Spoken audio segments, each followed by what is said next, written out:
Hiya, Angie here. How you doing? You good? I know you're good. Now, before I get started, let me just say thank you so much for the response on my last video. You guys showed up and you showed out. I mean, you thumbs up my video, you commented. It was just full of engagement. Thank you so much. I appreciate every single comment. I appreciate you all. You don't even know. And I hope that you will continue on this journey with me. Now, today I'm going to be talking about those fears some women may face when it comes to dating, especially as older women. Because we know that dating today is a whole different ballgame to what it was 10, 20, 30 years ago. It can be hard out there. Actually, let me scrap that. Sometimes it can be brutal. So of course people are going to worry, and of course people are going to be afraid. So those are the things that I'm going to talk about today. So if you're interested in this topic and you want to come along with me for the ride, you know what to do. I don't have to say it, do I? Okay, I will. Don't go anywhere. Now, the first thing I would like to mention that a lot of women seem to fear when it comes to relationships and dating, and that is wasting their time. You know, you've done that, you've been there, you've read the book, you've got the t-shirt, you know how it works. There is so much time and effort and emotional effort that goes into dating today, and you fear sometimes, is it really worth all that for something that probably won't work anyway? Now, ordinarily, I would say every relationship is different. Don't be bringing the old baggage of a relationship into the new one. But in this case, I would say absolutely do so. Use your past experiences to help you identify those red flags and to help you evaluate whether or not this is the relationship that you want to be in. You don't have to rush anything. Just take one day at a time. You don't have to make no long-term commitments. You don't have to promise anything. You don't have to rush into intimacy. Although I know that a lot of men these days push for it. Even on the first date, before you even say hello, some men are bold enough to ask you, are you planning on having sex with me tonight? I know, I get it. Now, if that's what you want, that's fine. Go for it. No judgment here. But if it's not what you want, you know exactly what he's after, you know what he wants, and that way you can evaluate and decide whether or not it's a relationship that you want to pursue. Now, one of the things that a lot of ladies fear when it comes to dating, and that is online dating. Because you never really know who you're going to meet or what you're going to get. And there's also that little element of danger, because of course you don't know the person and you don't know what you're going up against. Online dating is hard work. You have to sift through a whole lot of weeds to get to someone half decent. And you do that. You meet someone and you think, okay, he seems quite nice. And so you call him up and you're speaking to him and you think, okay, I've done good. He's not half bad. Yeah, okay, I can meet this guy. I can deal with him. And you're there and you're talking for a while.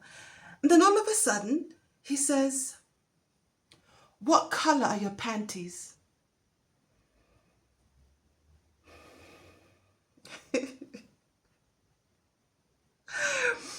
And for a minute, you're not quite sure if you heard correctly, even though you know you did. But you think, but you really like him and you don't want to give up quite yet, right? So you pretend you didn't hear it and you think, well, maybe he just made a mistake. Maybe he's just testing out the waters. He's not really like that, but he's just trying to see and figure out what kind of a person I am. So you continue talking to him and you're talking and you're laughing. You're thinking, okay, this is good. I was right to carry on. And then the next sentence he says, how big are your boobs?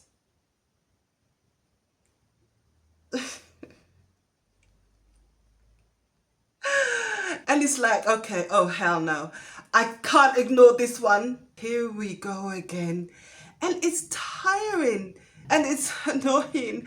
And you think, okay, okay, I'm done. I'm done. Now, what I would say to you is approach this online dating game with an open mind. Take it as a little bit of fun. Before you even start thinking about meeting somebody or talking to somebody, Google them, go and look for them on Facebook, on Twitter, on Instagram. Try and find out as much about that person as you can. After you've spoken to them for a while, you think, okay, I'd like to meet this person. If you do want to meet them, then make sure you give an address, a picture, all that person's information to a trusted friend or family member, so that someone at all times, at least at the beginning, knows where you are and who you're with. Safety above everything, ladies. You will hear me say this time and time again, and I will say it until I have no more breath. Safety should be first and foremost. Take care of yourself, protect yourself, be safe. Now this one is an important one, I think, because it involves other people. And that is that some women fear that their older children will not get along with their new partner. And that's a possibility. Because you know how these kids are, they can be protective. They might find it weird to see mom with somebody else or out and about, living her best life. And they might also be just a little bit jealous that you're not home attending to them, especially at the beginning of the relationship when you're just getting to know each other. You might notice the few red flags, or he might do something that's really annoying that you don't like. But you decide to give him a try anyway. And that's fine, that's fair enough. Then I would suggest then that you don't discuss any of this with your children. Because you're going to get over it. You're going to forgive him for whatever slight he did you. You're going to get over it. And you're going to have time to talk it over with him and get over it.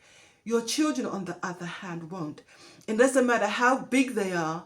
If they think that this person slighted their mum or said something or did something that they think is less than what their mother deserves, they're not going to like him. And after that, no matter what he does, they're not going to like him. So I suggest you don't discuss your relationship with your children. You take your kids and your new partner, you go out for a meal, you have a drink, you sit down, you talk. Let them talk and get to know each other. And just take it one day at a time. That to me would be the theme today. Just take it one day at a time. Now this one is a 2-in-1 and it's quite a common fear, I think, amongst the ladies. That is, a lot of women fear being scammed or used. Now they're both very similar concepts, very, very similar, but they're slightly different. A scammer is someone who has no interest in a relationship.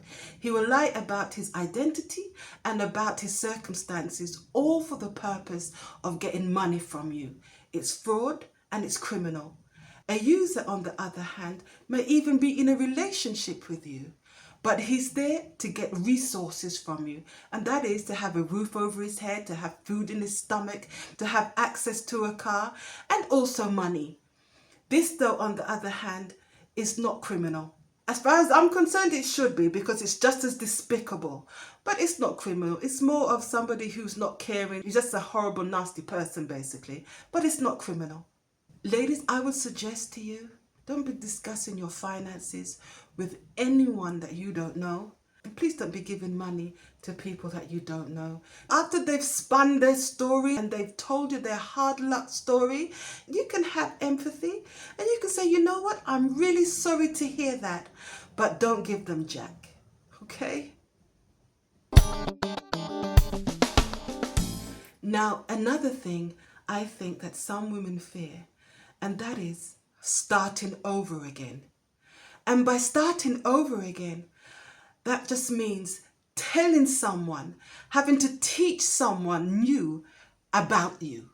You know, if you were in a marriage or if you were in a long-term relationship, It was easy because they knew who you were. They knew all about you. They knew your likes and your dislikes. But now to meet somebody new, you have to start all over again and tell them all about yourself and what you want and what you did and in your past and when you were a child and your family. It's tiring and it's exhausting. How many times can you tell your life story? You're just so over it. But I honestly believe that if you do meet someone that you like and that you're genuinely interested in, it will come naturally. It won't be so hard and bothersome to have to talk about yourself and tell them things. I think it will just come naturally. You will want to tell them things about you. You will want them to know who you are. So don't worry about that. If that is something that's holding you back, don't worry about it. I am sure that it will work itself out. And if you should meet that someone, and when you meet him, you actually enjoy talking about yourself and telling him things about yourself again, then drop me a line and let me know. And let me know, Angie, you were right. Now with this one, I don't want to talk for all women because I know that a lot of you out there, 40-year-olds, 50-year-olds, 60-year-olds, even 70-year-olds, a lot of you out there are absolutely crushing it when it comes to fitness. You eat healthily, you exercise regularly, and your bodies look absolutely fantastic. I mean, I love it. I love it when women take care of themselves. I really do. I love to see it.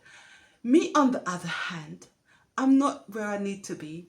I'm not where I want to be. A lot of it is due to the fact that I might need surgery on my knee, so I can't do a lot of things. But despite of that, I could do better. So I need to get a grip and I need to take control. So all of that to say that a lot of us women, we know that we're not where we want to be when it comes to our bodies. And that can be scary when it comes to getting intimate again with someone you don't know. And even for women who do have fantastic bodies, it can be scary. But there are little workarounds with that, like slipping under the sheets when he's not looking. And that way you can hide a little bit. Or turn off all the lights. And that way he uses your body like Braille because he can't see anything and he's trying to touch you. Yeah, you have to think of these things and make it work for you. So yeah, there is that fear of getting naked again, of getting undressed in front of somebody new. But also, because it's twofold, this one. And there's also the fear of performance. Because there are a lot of women out there who fear they can't do what they did a few years ago. We have backaches and our hips aren't flexible as they used to be. Our knees are hurting us and we have our neck and we have all kinds of ailments and all kinds of problems. And once where things were sitting up nice and perky, now they're drooping and they're facing towards the ground and there's absolutely nothing that we can do. You know what I suggest? That first of all, you relax. And I'm assuming that if you've got to this point with your partner, that he's a good guy, right? Someone you can kind of trust. So you can tell him and let him know that you're not really feeling 100% yourself and you're a little bit shy. I'm sure he'll understand. So instead of jumping into anything crazy, just take your time, relax, and enjoy it. Now this one hurts my heart a little bit because I find it so unfair. And that is that some women fear being rejected by a man because as a woman, they have more than him. A lot of women out there today are out there crushing it. They are business women, they are educated, they own their own home, their own cars. They are doing it for themselves. But how many times have we heard, even here on YouTube, that men don't care about your education? They don't care about what you have. That is not your currency. So a lot of women believe they have to dumb it down a little bit and not really let on how much they have, how successful they are, or how educated they are. Now, I personally believe that men should raise their bar, not have women lower theirs. If a man is threatened by the fact that you have more than him or because you have an education, then as my dad would say as a Jamaican man, make him go on. And that just means let him go. Let him go. You need to find someone who's going to celebrate your successes and be proud of you. Now, if you can't find someone like that, just know that I am proud of you. Well done. Now, because of fear, a lot of women are prepared to put up with a lot of things. Things like being disrespected, being cheated on, being a side chick. And that's just a few things. Now, there's no judgment here, like I've said before. I'm not judging anybody because I know it's hard out there and it's nice to have someone, even if it's someone that you have to share. It's nice to have someone to cook a meal for. It's nice to share a meal with someone. It's nice to talk to someone at the end of the day. I get it. I really do. All I'm going to say for that one is all of us at some point have to calculate and have to draw conclusions on how much we're prepared to accept. My hope for everyone is that we all realize that we deserve the best. Now, this is a big fear, I think, for a lot of ladies when it comes to finding a partner. And that is the fear of losing their financial independence. For example, I'm an Amazon queen. I love to order from Amazon. It doesn't matter how big, it doesn't matter how small. I just love to receive the parcels. It's a sickness. It really is. I love it so much. And it's so bad that the Amazon couriers, they rotate. But one by one, the couriers come to my door and it's like, good morning, Angie. We have a parcel for you today. And it's something. And I think, oh my goodness, it's bad when the Amazon couriers know your name. That's how bad and disgusting it is.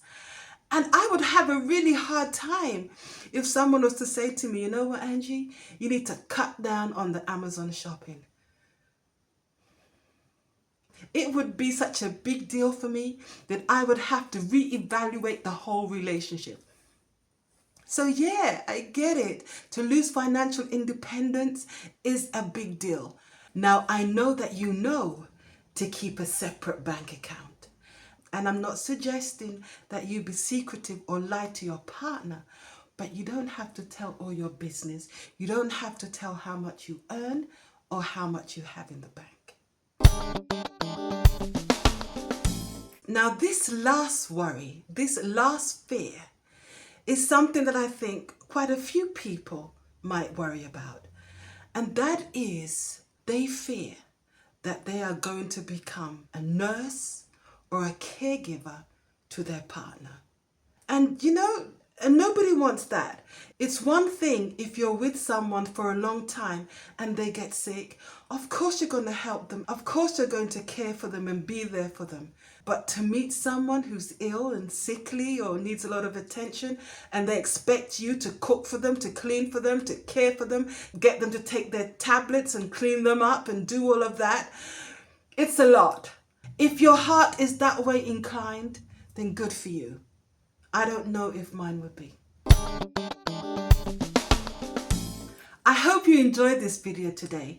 Which fear resonates with you? 1, 2, all of them? Or what fear didn't I mention? What worries you? What keeps you up at night maybe sometimes? I would love to know all about it. So please leave a comment down below and let me know what some of your fears are and if you agree that these are some of the things that worry a lot of ladies when they're dating. Thank you so much for stopping by. It was really good seeing you and I look forward to seeing you again soon. But until then, be kind to yourself and to others. Take care. Bye for now. Ciao.